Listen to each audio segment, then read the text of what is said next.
Hello, आजचा दिवस आहे फक्त एन्जॉय करायचा.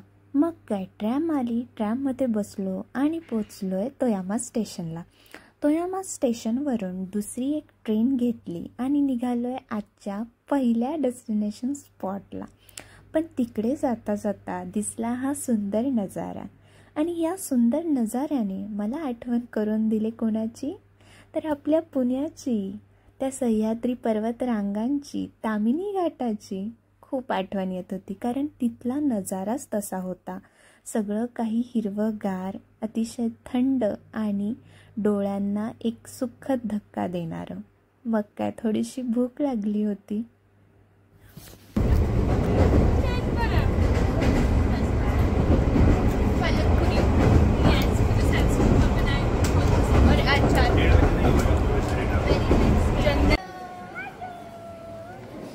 आणि आपला आजचा पहिला स्पॉट आहे तातेयामा कुरोबे अल्पाईन रूट. हाच तो अल्पाईन रूट आहे ज्यामुळे आपण पोचणार आहोत डेस्टिनेशनला मुरोद येथे. थोडी नागमोडी वळणं होती, त्यामुळे कसं तरी होत होतं, पण आता काय करणार. रस्ता संपल्यानंतर सुंदर नजारा जो बघायला मिळणार होता आणि आता तुम्ही पण बघा तो. खूप छान वाटत होतं इथं येऊन. अतिशय थंड वातावरण होतं. एकमेकांच्या हातामध्ये हात घेऊन या पर्वतरांगांना बघणं जणू काही स्वप्नात आहे असंच वाटत होतं. असं वाटत होतं की बास, अजून काहीच नको, हेच तर प्रेम आहे, अजून काय असतं प्रेम. खूप मस्त वाटत होतं. इथलं वातावरण एक सुखद धक्का आणि त्याच्यासोबतच पॉझिटिव्ह एनर्जी देत होतं. मला तर सांगते, खरंच असं वाटत होतं मी स्वर्गात आहे. स्वर्ग याच्यापेक्षा अजून काय असू शकतो.